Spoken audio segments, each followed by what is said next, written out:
মানুষ মানেই তো বিবেক সম্পন্ন, বিবেচনা বোধ সম্পন্ন, যার মধ্যে পার্থক্য শক্তি আছে তাকে মানুষ বলে। একটা ছেলে একটা বাবাই বোঝেন, একজনই বোঝেন। যার মধ্যে পার্থক্য শক্তি আছে এটাকে বিবেক বলে।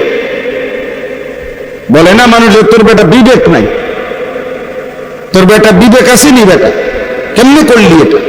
এই বিবেক মানে হলো পার্থক্য, যে সত্য মিথ্যা, হালাল হারাম, জায়েজ না জায়েজ পার্থক্য করতে পারে, উচিত অনুচিত, করণীয় বর্জনীয়, এটা বুঝে যে এটা আমার জন্য ঠিক হবে, এটা ঠিক হবে না, এটা আমার জন্য উচিত, এটা আমার জন্য অনুচিত, এটা আমার জন্য হালাল, এটা আমার জন্য হারাম, এটা আমার জন্য জায়েজ, এটা আমার জন্য না জায়েজ, এটা আমার জন্য আদেশ, এটা আমার জন্য নিষেধ। এই পার্থক্য শক্তি, এটাকেই বিবেক বলে, বিবেচনা বলে, এটাকেই অনুভূতি বলে। এটা যার মধ্যে নাই, হালাল হারাম জায়েজ না জায়েজ সবকিছু যার কাছে বরাবর, এটা জানোয়ার।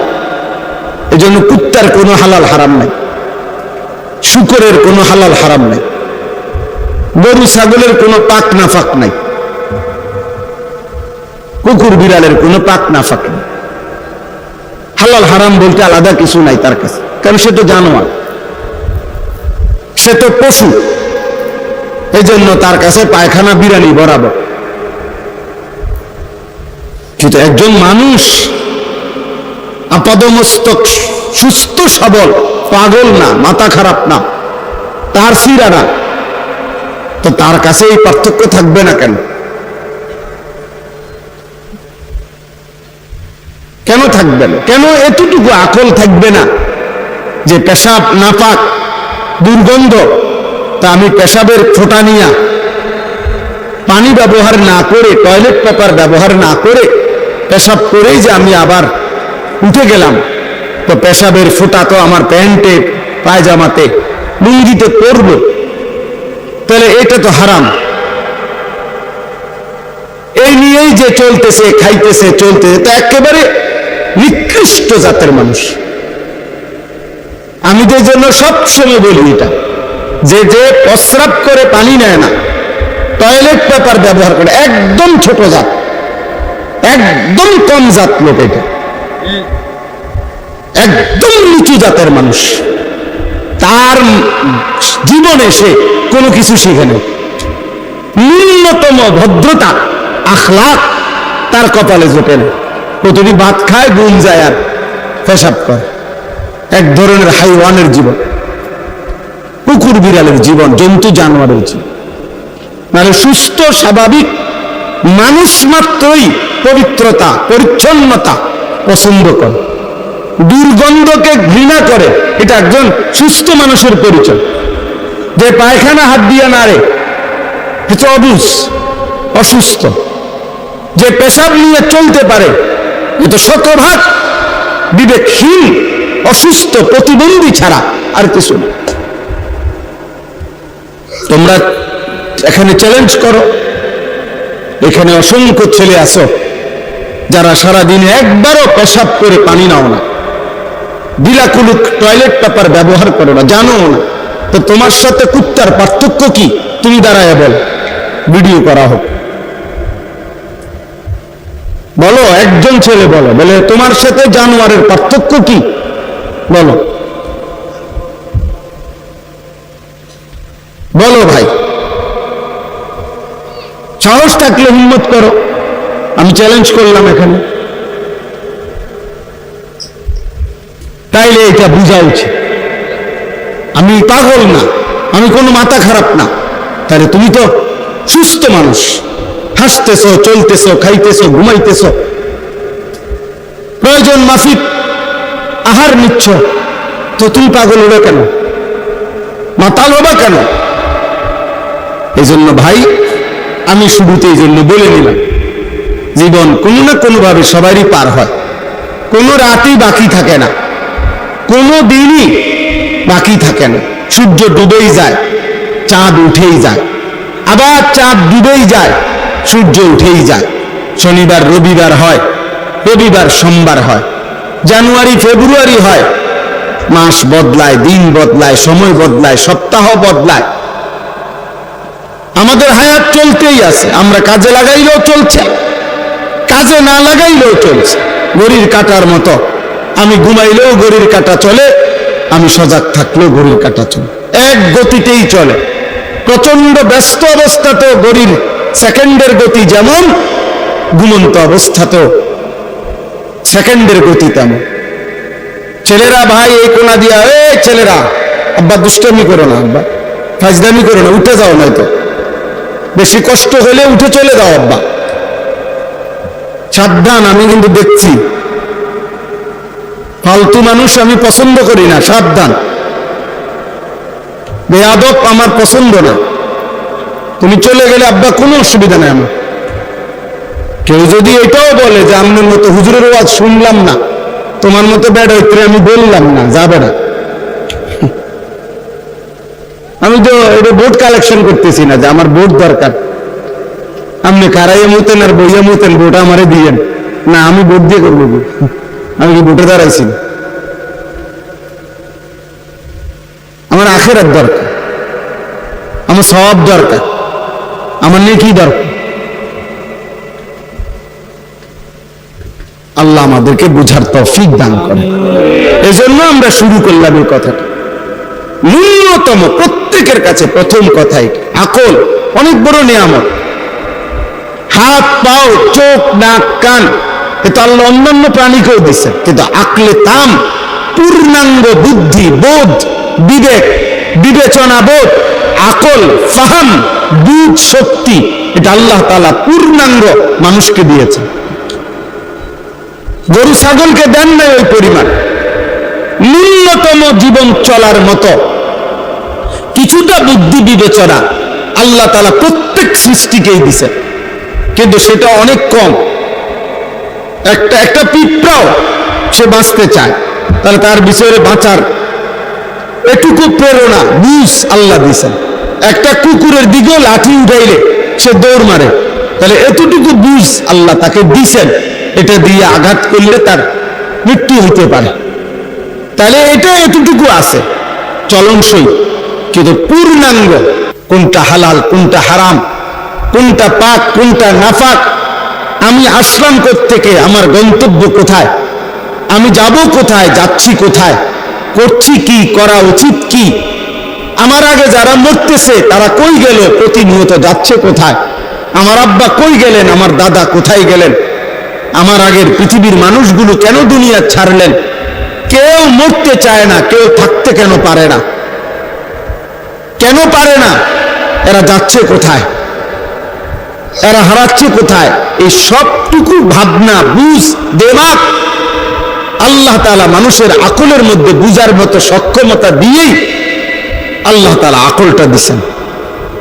হয়তো শুধু ভাত খানার জন্য তো, শুধু দুনিয়া ভোগ করব এতটুকুর জন্য এত বুদ্ধি, এত দেমাগ তো লাগে না। জন্তু জানোয়ার তো এর চাইতে কম আকল দিয়া পৃথিবী আমাদের চাইতে বেশি ভোগ করে। একটা হাতি 250 কেজি খাবার খায় একদিন, এটা গবেষকদের কথা। 90 লিটার পানি পান করে, 90 লিটার। একটি তিমি কমপক্ষে 200 মানুষের সমপরিমাণ খাবার একবারে খায়, এক লোকবার। একটি বাঘ ন্যূনতম 20 থেকে 25 কেজি গোশত একবারে খায়, কমপক্ষে, ন্যূনতম। তাইলে তার দুনিয়া যে ভোগ করতেছে এই পরিমাণ খাদ্য খাবার, তার আকল তো লাগে নাই।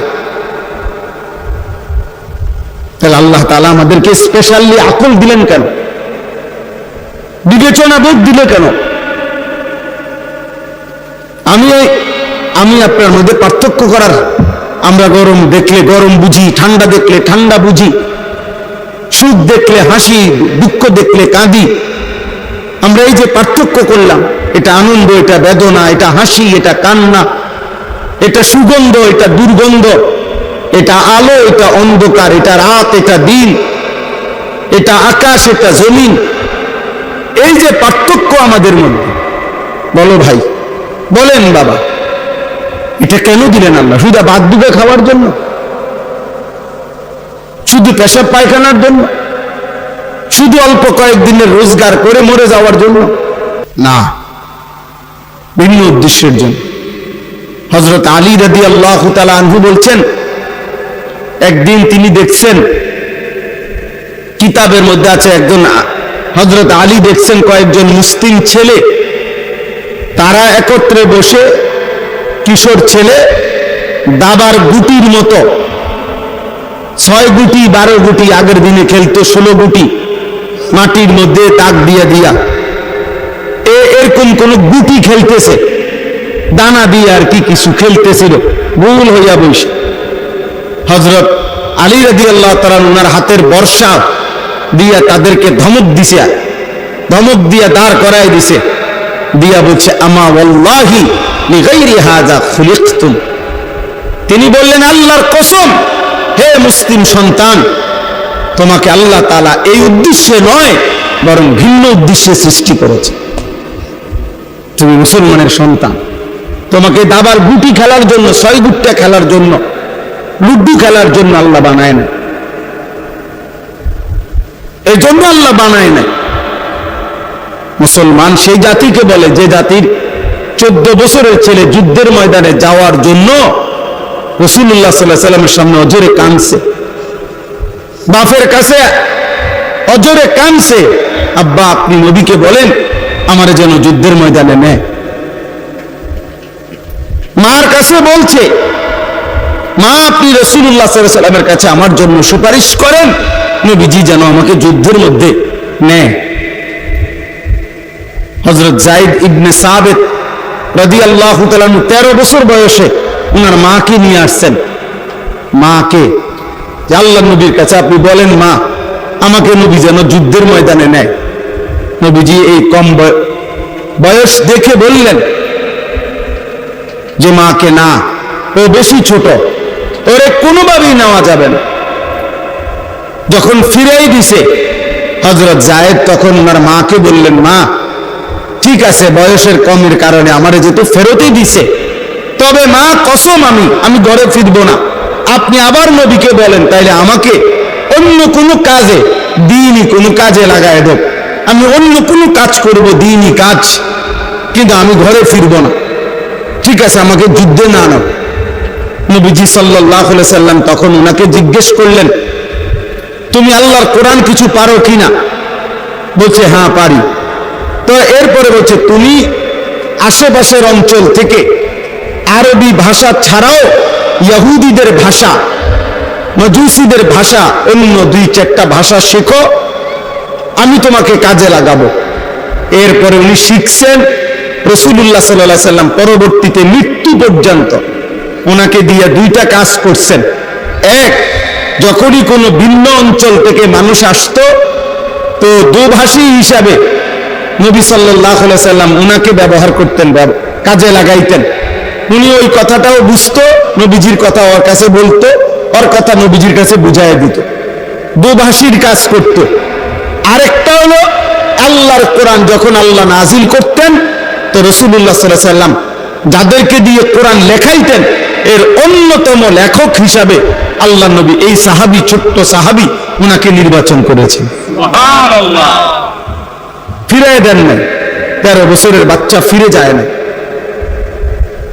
আর তোমরা কোনোভাবেই বুঝতে চাও না, তোমরা কিছু ছেলে পেলে মনে করছো জীবনের অর্থ মানেই হাসি, আনন্দ, উল্লাস, ফুর্তি, রং তামাশা, নারী, ছবি, অশ্লীল কথা, অট্ট হাসি, অসভ্যতা, নোংরামি, বেহায়াপনা, উলঙ্গতা, এরই নাম জিন্দেগি। আরে বেটা, এই জীবনের চাইতে জানোয়ারের জীবন ভালো ছিল,